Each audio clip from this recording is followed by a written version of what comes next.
వార్తలకు స్వాగతం. ముందుగా ముఖ్యాంశాలు.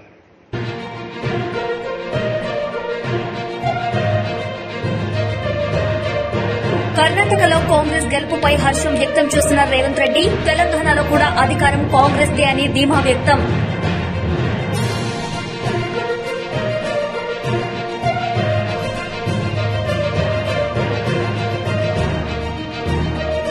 మంత్రి కారుమూరి వ్యాఖ్యలకు అచ్చెన్నాయుడు స్ట్రాంగ్ కౌంటర్. మంత్రి కారుమూరిపై ఫైర్.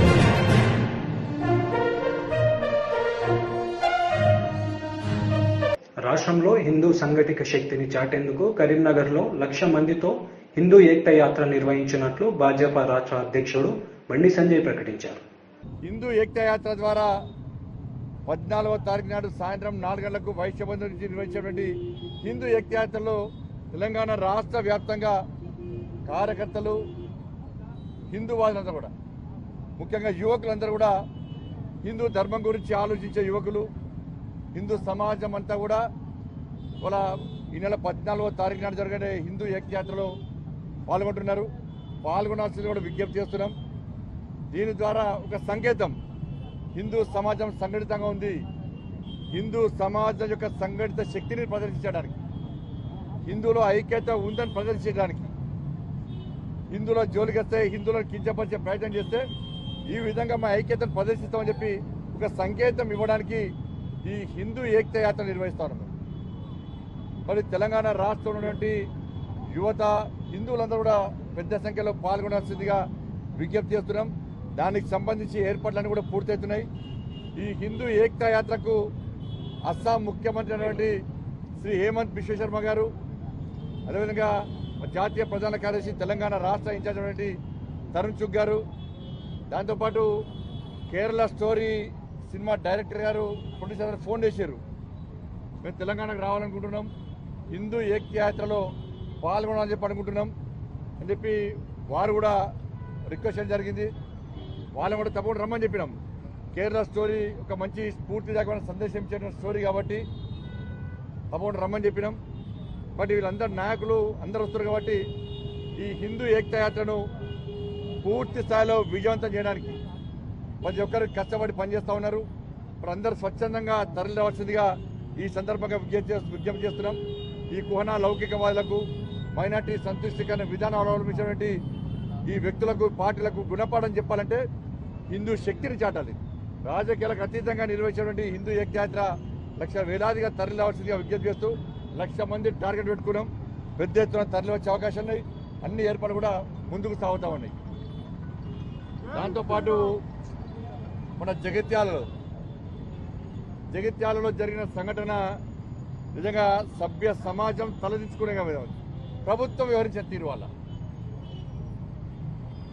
జగిత్యాల ఎస్ఐ గారు అనిల్ యాదవ్ గారి యొక్క శ్రీమతి గారు వాళ్ళ ఇంటికి పోయి తిరిగి ఆర్టీసీ బస్సులో 2 పసిపిల్లలతో బస్సులో ప్రయాణిస్తున్న సందర్భంలో చేతిలో ఉన్న పసిపాప పాల కోసం ఆకలితో ఏడిస్తే పక్కకున్నటువంటి బురకా వేసుకున్న మహిళ రిక్వెస్ట్ చేసింది. ఆమె చిన్న పసిపాప ఏడుస్తున్నది, కొంచెం ప్లేస్ ఇవ్వండి, పాప పాలు ఇవ్వాలని చెప్తే కనీసం మానవత్వం లేకుండా ఆ మహిళ మీద ఇష్టానుసారంగా మాట్లాడము, బస్సులో అందరూ కూడా నిలువరించే ప్రయత్నం చేస్తే కూడా ఆ 2 మహిళలో ఒక్క మహిళను కనీసము సీట్ ఇవ్వకపోవడమే కాకుండా ఇష్టానుసారంగా ఈ మాట్లాడము, కావాలనే గొడవ పెట్టుకునే ప్రయత్నం చేయడము, ఈ ఎస్ఐ గారు శ్రీమతి పట్టించుకోకుండా వెనుక సీట్లో పోయి ఆ పసిపాప పాలు ఇస్తుంటే కూడా కనీసం అడ్డుకునే ప్రయత్నం చేసి ఇష్టానుసారంగా అసభ్యంగా మాట్లాడే ప్రయత్నం చేస్తుండమే కాకుండా వాళ్ళ మనుషులకు, వాళ్ళ వర్గానికి సంబంధించిన వ్యక్తులకు, వాళ్ళ కుటుంబ సభ్యులకు ఫోన్ చేసి రప్పించుకునే ప్రయత్నం చేస్తే ఎస్ఐ గారి శ్రీమతి భయపడి ఎస్ఐ గారికి ఫోన్ చేసింది. అప్పటికైనా డ్యూటీలో ఉన్నా ఏం కాదని చెప్పి ఎస్ఐ గారు చెప్తుంటే నాకు భయంగా ఉంది, ఇక్కడ పరిస్థితి బాగలేదు, దయచేసి రండి అని చెప్తే అప్పుడే వచ్చిన ఎస్ఐ గారు ఈ విషయాన్ని క్లోజ్ చేసే ప్రయత్నం చేస్తున్నాడు. కావాలనే ఎస్ఐ గారు రెచ్చగొట్టే ప్రయత్నం చేసింది. అంత బస్సులో జరిగినటువంటి సంఘటన మీద మహిళ బురికేసుకున్న మహిళ వీడియో తీయలే. ఎస్ఐ గారు మాట్లాడుతుంటే కావాలని రెచ్చగొట్టి ఎస్ఐ తెలుసుకొని వీడియో తీసే ప్రయత్నం చేస్తే ఎస్ఐ గారు శ్రీమతి ఇప్పటిదాకా వీడియో ఎందుకు తీయలే, ఇప్పుడు వీడియో తీసుకొని చెప్పి మొబైల్ గుంజుకున్నందుకే సంఘటన పెద్ద సంఘటన అయిపోయింది. ఏమీ మాట్లాడకుండా జరిగినటువంటి విషయం తెలుసుకోకుండా విచారణ జరపకుండా ఎంఐఎం పార్టీ నాయకులు వచ్చి హైదరాబాద్ నుంచి ఎంఐఎం పార్టీ నాయకులు ఫోన్ చేస్తే ప్రెషర్ తీసుకొస్తే ఒత్తిడి తీసుకొస్తే వాళ్ళ అమాయకుడైనటువంటి ఎస్ఐ అనిల్ యాదవ్ గారిని సస్పెండ్ చేయడం ఎంతవరకు కరెక్టో రాష్ట్ర ప్రభుత్వం చెప్పాలి, బీఆర్ఎస్ పార్టీ నాయకులు చెప్పాలి. ఇలా ఒక ఎస్ఐగా ఉండి వాళ్ళ భార్య ఆర్టీసీ బస్సులో ప్రయాణిస్తుందంటేనే ఎస్ఐ యొక్క నిజాయితీని ప్రభుత్వం అర్థం చేసుకోవాలి, సమాజం అర్థం చేసుకోవాలి. ఎస్ఐ భార్య అండి, ఎస్ఐ గారి భార్య ఆర్టీసీ బస్సులో ఎండాకాలం 2 పసి పిల్లలతో ప్రయాణం చేస్తున్నది. పసి పాపకు ఆకలేస్తే పాలిస్తా అని చెప్పి రిక్వెస్ట్ చేసింది. ఎస్ఐ గారు దాడి చేసిరని సస్పెండ్ చేశారు. ఎస్ఐ గారు దాడి చేసిన వీడియోస్ ఉన్నాయి ఏమన్నా? మానవత్వంతో ఆలోచించాలి. ఏం కేసు పెట్టారు? ఎస్ఐ గారు సస్పెండ్ చేశారు. వాళ్ళ భార్య మీద ఇంకో కానిస్టేబుల్ న్యూసెన్స్ కేసు అట, బస్సును ఆపి గొడవ వేసిరట. బా ప్రభుత్వం ఎంత స్పందించిందా నిజంగా. ఓల్డ్ సిటీలో కరెంటు బిల్లు కొడితే ప్రభుత్వం స్పందించేది. చాలన్ల కోసము పోలీసులు నడితే పోలీసులు దాడులు చేస్తే ప్రభుత్వం స్పందించేది. ఉగ్రవాదులు టెర్రరిస్టులు స్థావరాలు పోయి చెక్ చేస్తే దాడులు చేస్తే పోలీసులు ప్రభుత్వం పట్టించుకోదు. నేను ఇప్పటివరకు దీని గురించి మాట్లాడలే. దీన్ని మతం కోణంతో మేము చూడలే. మొన్న జరిగిన సంఘటన ఇది మతాలకు సంబంధించిన సమస్య కాదని చెప్పి నేను మాట్లాడలే ఇప్పటివరకు కూడా. కానీ ఏం చేశారు? కర్ణాటకలో కాంగ్రెస్ గెలుపుపై హర్షం వ్యక్తం చేశారు పిసిసి చీఫ్ రేవంత్ రెడ్డి. ఈ సందర్భంగా ఆయన మీడియాతో మాట్లాడారు. ఫలితాలు దేశ స్థాయిలో ఒక తుఫాను లాగా, ఒక సునామీ లాగా ఈ దేశ రాజకీయాలలో పెను మార్పు తీసుకురాబోతున్నాయి. కాబట్టి ఇప్పటికైనా మర్యాద పురుషోత్తముడు శ్రీరామచంద్రుడిని అడ్డం పెట్టుకొని ఈ దేశంలో రాజకీయాలలో విస్తరించాలనే ప్రయత్నం చేసింది భారతీయ జనతా పార్టీ. ఇక శ్రీరామచంద్రుడి వల్ల ప్రయోజనం లేదు అని చెప్పి శ్రీరామచంద్రుడిని వదిలేసి బజరంగ బలి పేరు మీద రాజకీయ ప్రయోజనం పొందాలని చూసిండ్రు. శ్రీరామచంద్రుడిని అవమానించిన భారతీయ జనతా పార్టీని బజరంగ బలి ఆశీర్వదించాడు. ఈరోజు బజరంగ బలి బీజేపీ యొక్క మతతత్వ రాజకీయాలను తిరస్కరించి ఈ దేశం యొక్క సంక్షేమం కోసం, అభివృద్ది కోసం, సమైక్యత కోసం ఈరోజు బజరంగ బలి తీర్పు ఇవ్వబోతున్నాడు.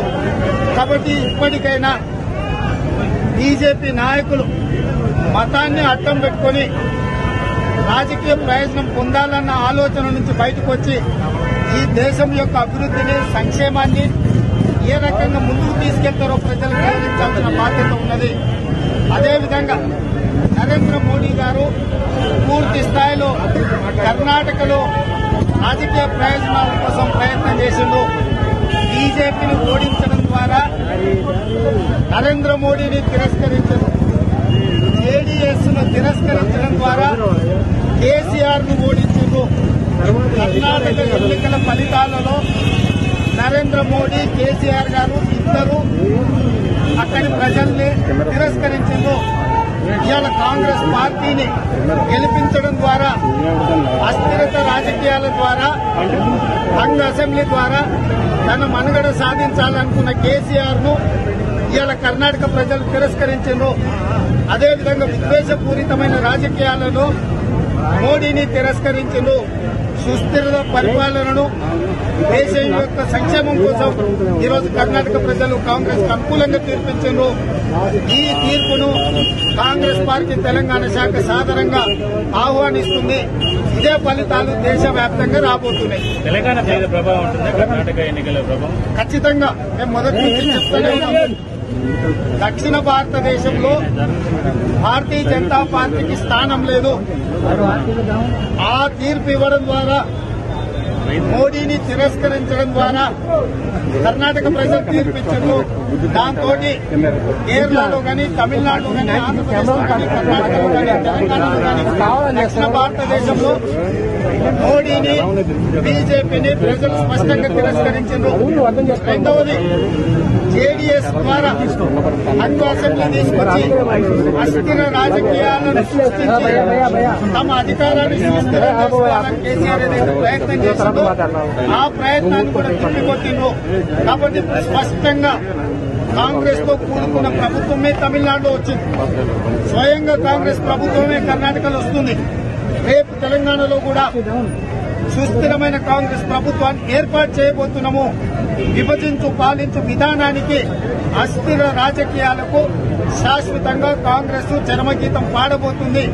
ఈ ఫలితాలు రాహుల్ గాంధీ గారి యొక్క భారత్ జోడో యాత్ర వల్ల వచ్చిన ఫలితాలు. భవిష్యత్తులో ఇంకా వేగంగా ఈ ఫలితాలు ముందుకు వెళ్లబోతున్నాయి.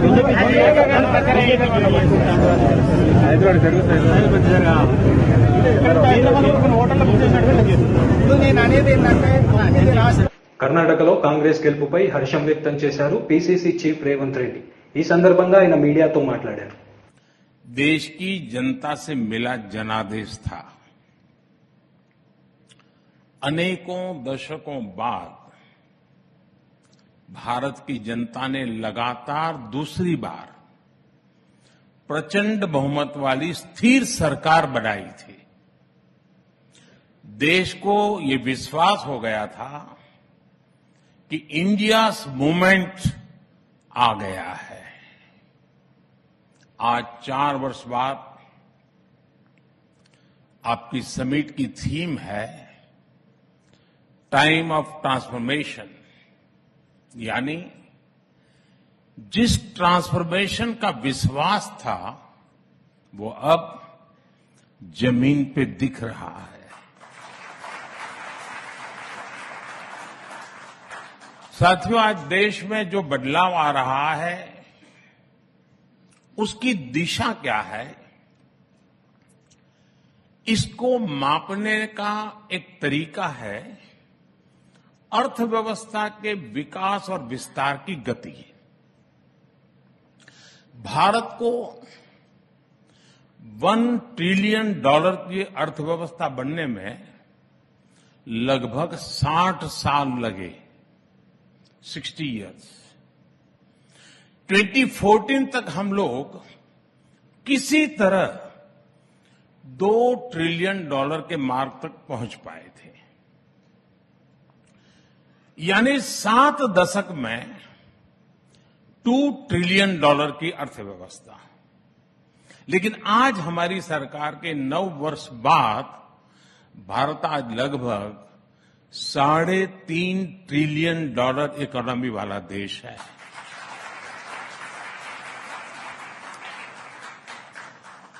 बीते 9 वर्षों में हमने 10वें नंबर की अर्थव्यवस्था से 5वें नंबर तक की लंबी छलांग लगाई, और ये सब 100 साल के सबसे बड़े संकट के बीच हुआ है। जिस दौर में दुनिया की बड़ी बड़ी अर्थव्यवस्थाएं फंसी हुई थी, उस दौर में भारत संकट से बाहर भी निकला और तेज गति से आगे भी बढ़ रहा है। साथियों, पॉलिसी मेकर्स से आपने एक बात अक्सर सुनी होगी,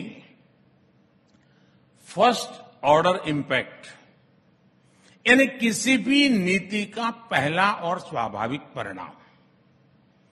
फर्स्ट ऑर्डर इंपैक्ट ही पॉलिसी का पहला लक्ष्य होता है, और ये कम समय में दिखने लगता है। लेकिन हर पॉलिसी का सेकंड और थर्ड ऑर्डर इंपैक्ट भी होता है। इनका प्रभाव गहरा होता है, दूरगामी होता है, लेकिन ये सामने आने में समय लगता है। इसकी कंपैरेटिव स्टडी करने के लिए, विस्तार से समझने के लिए हमें कई दशक पीछे जाना पड़ेगा। आप लोग टीवी की दुनिया वाले 2 विंडो चलाते हैं ना, पहले और अब वाली, बिफोर एंड आफ्टर वाली, तो मैं भी कुछ वैसा ही आज करने वाला हूं। तो पहले जरा बिफोर की बात कर लेते हैं। साथियों, आजादी मिलने के बाद लाइसेंस राज वाली जो इकोनॉमी पॉलिसी अपनाई गई थी, उसमें सरकार ही कंट्रोलर बन गई। कंपटीशन खत्म कर दिया गया। प्राइवेट इंडस्ट्री को, एमएसएमईज को आगे नहीं बढ़ने दिया गया। इसका पहला नकारात्मक प्रभाव तो यही हुआ कि दूसरे देशों के मुकाबले हम पिछड़ते चले गए, हम और गरीब होते गए। उन नीतियों का सेकंड ऑर्डर इंपैक्ट और भी बुरा हुआ। भारत की कंजम्पशन ग्रोथ दुनिया के मुकाबले बहुत कम रह गई। इसकी वजह से मैन्युफैक्चरिंग सेक्टर कमजोर हुआ और हमने इन्वेस्टमेंट के मौके गंवा दिए। इसका तीसरा प्रभाव यह हुआ कि भारत में इनोवेशन का माहौल ही नहीं बन सका। ऐसे में न ज्यादा इनोवेटिव एंटरप्राइज बने और ना ही ज्यादा प्राइवेट जॉब्स क्रिएट हुई। युवा सिर्फ और सिर्फ सरकारी नौकरी के भरोसे रहने लगे। देश की कई प्रतिभाओं ने तब काम का माहौल ना देखकर देश छोड़ने तक का फैसला कर लिया। ये सब उन्हीं सरकारी नीतियों का थर्ड ऑर्डर इंपैक्ट था। उन नीतियों के इंपैक्ट ने देश के इनोवेशन, हार्डवर्क और एंटरप्राइज की क्षमता को कुचल दिया। साथियों, अब जो मैं बताने जा रहा हूं वो जानकर रिपब्लिक टीवी के दर्शकों को भी जरूर अच्छा लगेगा। 2014 के बाद हमारी सरकार ने जो भी पॉलिसी बनाई उसमें न केवल इनिशियल बेनिफिट्स का ध्यान रखा गया, बल्कि सेकंड और थर्ड ऑर्डर इफेक्ट को भी प्राथमिकता दी गई। आपको याद होगा 2019 में इसी रिपब्लिक समिट में मैंने कहा था कि पीएम आवास योजना के तहत हमने 5 साल में పెట్టుబడులకు తెలంగాణ అత్యంత ఆకర్షణీయ గమ్యస్థానమని మంత్రి కేటీఆర్ అన్నారు. లండన్లోని భారత హై కమిషనర్ విక్రమ్ కే దూరైస్వామి ఆధ్వర్యంలో నిర్వహించిన ఇన్వెస్ట్మెంట్ రౌండ్ టేబుల్ సమావేశంలో మంత్రి కేటీఆర్ ప్రసంగించారు.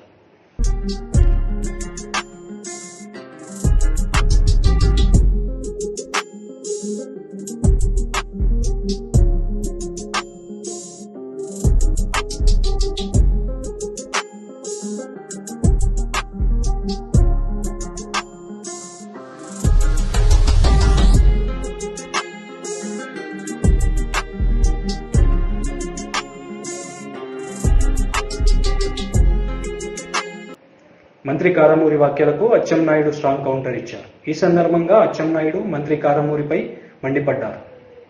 తిట్టాడు, ఎర్రి పప్పు అంటాడు, పోనీ తప్పైపోయిందని లెంపలేసుకుంటాడంటే దానికి కొత్త అర్థం. ఎర్రి పప్పు అంటే బుజ్జి కన్నాట. అయ్యా మంత్రి గారు, మీ ముఖ్యమంత్రికి, మీ మంత్రులకి పేర్లు మార్చుకోండి. మీరే చెప్పారు కదా ఎర్రిపప్పు అంటే బుజ్జి కన్నని. జగన్మోహన్ రెడ్డి ఎర్రిపప్ప 1, కారుమూరు నాగేశ్వరరావు ఎర్రిపప్ప 2. మీ మంత్రులందరికీ ఎర్రిపప్పని పేరు పెట్టుకుంటే మీరు చెప్పిన దానికి ఒక అర్థం ఉంటుందని ఈ సందర్భంగా మీ అందరికీ కూడా తెలియజేస్తున్నాను. న్యూఢిల్లీలో డెమోక్రసీ ఇన్ కోమా పుస్తకాన్ని బీజేపీ జాతీయ అధ్యక్షుడు జేపీ నడ్డా విడుదల చేశారు. ఈ సందర్భంగా ఆయన ప్రసంగించారు. Whatever ism they would like to adopt, I am not referring to any ideologies for which England or America may stand or their sins of omission and commission. But there are certain fundamental and basic ideologies for which India has stood and even stands today. We stand for freedom, we stand for freedom of expression, we stand for freedom of thought, we stand for freedom of religion, and our constitution is based on sound principles of democracy. This he spoke on in 1950, on 6th December in Parliament. That means the founding fathers of the Constitution were very clear about it, that how we have to protect democracy and how we have to see to it that the democracy is on a very solid ground and it is not intimidated or taken for a ride or something of that sort. But yes, he again says that India will not therefore and cannot accept the principles attached to totalitarian and dictatorship. So we have rejected this totalitarian society, dictatorship society. इसको हम लोगों ने reject कर दिया और democracy के sound ground पर constitution के आधार पर हम लोगों ने खड़ा करने का प्रयास किया. लेकिन जो घटनाएं घटती हैं वो घटनाएं अपने आप में बहुत ही चिंताजनक है and it is really painful and I feel that it is a very serious issue which needs, and we need that the society in general should be enlightened about it and should take this issue among the people. That is what I feel. When I talk about Bengal violence, मैं बैठा मैंने अमित से बोला कि मुझे आप बंगाल के violence के बारे में बता रहे हो, मैं तो खुद सबसे पहला भुक्तभोगी तो मैं ही हूं. I am the first. When the campaign started, the first day, the first attack was on me when I was going to Diamond Harbour. और देखिए, मतलब आपसे मैं शेयर करना चाहूंगा कि किस कोल्ड ब्लडेड तरीके से ये एक्टिविटी होती है. Everybody knows about my security also. I was well secured. Right hand side में बसें लगा दी जाती हैं लाइन से, so that no vehicle can overtake. मेरे सामने एक बस लगा दी जाती है, उसको स्लो किया जाता है, उसके पीछे मेरी गाड़ी होती है और इसके बीच में मेरी सिक्योरिटी की गाड़ी, वो उसको बस वाला आगे पहले निकलने देता है, फिर बीच में घुसाता है, so that they can also not come and protect me. And close range से फिर मेरे पर अटैक होता है. Had there not been a bulletproof vehicle, which they did not anticipate actually, और मेरे सिवाय सारी गाड़ियां तोड़ी जाती हैं, सभी इंजर्ड होते हैं. तो मैं तो इसका भुक्तभोगी हूं, मैंने तो देखा. And if this can happen with me, what is the common man's plight? मैंने उस दिन यही तो पूछा ममता जी से कि अगर यह स्थिति आप और आपके पूज्य भतीजे मेरे साथ करते हैं तो आप कॉमन मैन के साथ कैसे बिहेव करते होंगे. इसका ये एग्जाम्पल तो मुझे बताने की कोई जरूरत नहीं है. रिजल्ट्स आने के शाम को ही हमारे ऑफिसेस जलने लग गए और मैंने उसी समय समझ लिया कि इनको ये बदला लेंगे और यह नहीं, इनको यह पसंद नहीं आया कि कोई पार्टी इतनी तीव्र गति से बढ़कर आज 77 एमएलए तक पहुंच गई एक ही लीप में. This they have not been able to digest और ये अटैक होगा. और मैंने प्रधानमंत्री जी से बातचीत की, हमारे सीनियर लीडर्स से बातचीत की और मैंने कहा I would like to go to West Bengal and prime minister said that you should go and I visited those places. मैं क्या नरेट करूं आपको, एक ही इंसिडेंट सिर्फ नरेट करता हूं. एक लड़का है अभिजीत सरकार, उसका डेस्क से 30 मिनट्स बिफोर का वीडियो है, 30 मिनट्स या 1 hour, where he is crying. उसके पेट को मार दिया गया है और वो प्रेग्नेंट थी। उसके पपी को निकाल करके मारा गया है, उसको देख करके वो रो रहा है और वो कह रहा है कि आमी बचबो ना, हम बचेंगे नहीं। एमएलए और उनके जो हेंचमैन है वो हमको समाप्त करेंगे। और उसकी डेथ होती है, उसको मारा जाता है और उसका वीडियो वायरल भी हुआ, सब लोगों ने देखा भी। और आप मेरी स्थिति सोचिए कि मैं उसी घर के नीचे वाले कमरे में उसकी मां को संतावना दे रहा हूं और मां बोल रही है कि मेरा बच्चा भाग गया है, उसको बताया नहीं गया है कि ही इज नो मोर। एक भाई पहले भाग गया है और वो बोल रहा है मेरे बच्चे को ढूंढ के लाओ, मेरे बच्चे को ढूंढ के लाओ, जहां भी है वो ठीक होना चाहिए वगैरह वगैरह। आप सोचिए वो शाम हमने कैसे गुजारी, क्या स्थिति हुई है, किस तरीके से ये घटनाएं घटी है। फिर आप बोलते हो कि वहां रूल ऑफ लॉ है। मैं गरीब लोग बेचारे जो शेड्स में रहते हैं, उनके घरों को तोड़ा गया है। आप इसमें कुछ फोटोग्राफ्स दिए हैं, वो आपको देखने को मिलेगा। हैंगिंग के इंसिडेंट्स सडनली बीजेपी के बढ़ जाते हैं। बीजेपी के लोग को रात को 10 बजे हैंग हालत पर मिला है। यानी ये एक नया तरीका ढूंढ लिया गया है वायलेंस करने का और केस को शट करने का और उसको समाप्त करने का। मैं आपके सामने कुछ आंकड़े रखना चाहता हूं जो मैंने उस समय कलेक्ट किए थे। पोस्ट पोल रिजल्ट्स के 2021 मई में total incidents 12,000 which happened in Bengal. 80,000 people displaced. Total number of murders 57. Incidents of major sexual assault 123. CBI registered cases 47. Rape and attempted to rape 11. Arrested CBI more than 300. Victims recorded statement before the National Commission 2,448. ये plight है। और जिस तरीके की situation हम सबको देखने को मिली है, मैं इसमें वो कैंप्स की बात नहीं, 191 कैंप्स लगाने पड़े हैं हमको। 1 लाख से ज्यादा जनसंख्या के लोगों को कैंप्स में रखा गया है। कई लोग अभी भी घर वापस नहीं पहुंच पाए हैं। They are not able to reach their home even today. आज भी स्थिति है।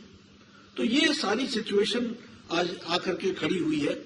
और मैं फिर से एक बार बधाई दूंगा हमारे ऑथर्स को, जिन्होंने महिला सशक्तिकरण का काम आपने पकड़ा है और आपने इस काम को उठाया है। आप बधाई के पात्र हैं और आप बहुत ही हौसले के पात्र हैं। और ये डेमोक्रेसी इन कोमा की किताब जो है वो सब लोगों को पढ़नी चाहिए, जानना चाहिए। और बंगाल में हम बदले की बात नहीं कहते, लेकिन हम बदलाव की बात करते हैं। वहां बदलाव चाहिए और आप लोगों की ताकत से जरूर हम कर सकेंगे। आप देखिए वहां हाईकोर्ट के ऑर्डर पर एसआईटी बैठी, 7,000 केस रजिस्टर हुए and 550 cases have been taken by SIT. What is ये लॉलेसनेस का और ये स्टेट मशीनरी का क्रम्बल डाउन नहीं तो और क्या है। ये स्थिति आकर के खड़ी हुई है। और जैसा कि अभी सोनाली जी ने बताया था कि मां माटी मानुष की बात करने वाले, न मां बची न माटी बची और मानुष तो रहा ही नहीं बेचारा, वो तो जो उसकी हालत हुई है। आप देखिए, मैं अगर आपके साथ चर्चा करूं, नेशनल क्राइम रिकॉर्ड ब्यूरो की तरफ से जब हम चर्चा करते हैं तो crime against women in West Bengal is 74.6%. If I talk about it, it is on the top on acid attacks. West Bengal सबसे ज्यादा एसिड अटैक में। उसी तरीके से हीनियस क्राइम में against women of 18 to 30 years, ये उसमें Bengal is first. 4th highest number of dowry deaths, ये बंगाल की स्थिति है जो हमको समझनी चाहिए। और अगर हम वैसे भी बोले, फेडरल स्ट्रक्चर की दृष्टि से बोले, प्रधानमंत्री आवास योजना घपला, आयुष्मान भारत 4,70,00,000 लोगों को प्रधानमंत्री मोदी जी 5 लाख रुपए का हेल्थ कवर देना चाहते हैं, नहीं इंप्लीमेंट किया। Deprived, what is the number? 4,70,00,000। people. Who are they? Rickshaw वाला, रेडी वाला, ठेले वाला, फेरी वाला, सब्जी वाला, बस का ड्राइवर, बस का क्लीनर, ट्रक का ड्राइवर, ट्रक का cleaner, lift man, rag picker, ऐसे गरीब लोगों को मोदी जी 5 लाख रुपए एवरी ईयर हेल्थ कवर के लिए दे रहे हैं. And West Bengal is deprived and the number is 4.70 crore. ये स्टेट है, ये स्थिति है. उसी तरीके से पोषण का फंड डाइवर्ट कर देते हैं. मनरेगा का फेक जॉब कार्ड्स के तहत एक बहुत बड़ा स्कैम होता है और गवर्नमेंट ऑफ इंडिया को यूटिलाइजेशन सर्टिफिकेट नहीं दिया जाता है. फिर ममता जी ये भी चलाती हैं कि हमारे साथ अन्याय हो रहा है. तुम पैसे का हिसाब न दो, आप యూటిలైజేషన్ సర్టిఫికేట్ లేదు, आप भारत के कानून. వార్తలు ముగించే ముందు ముఖ్యాంశాలు మరోసారి.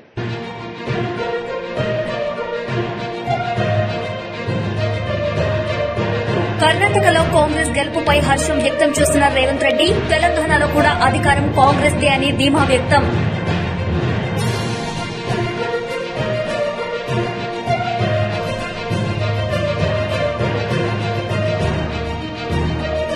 మంత్రి కారుమూరి వ్యాఖ్యలకు అచ్చెన్నాయుడు స్ట్రాంగ్ కౌంటర్. మంత్రి కారుమూరిపై ఫైర్.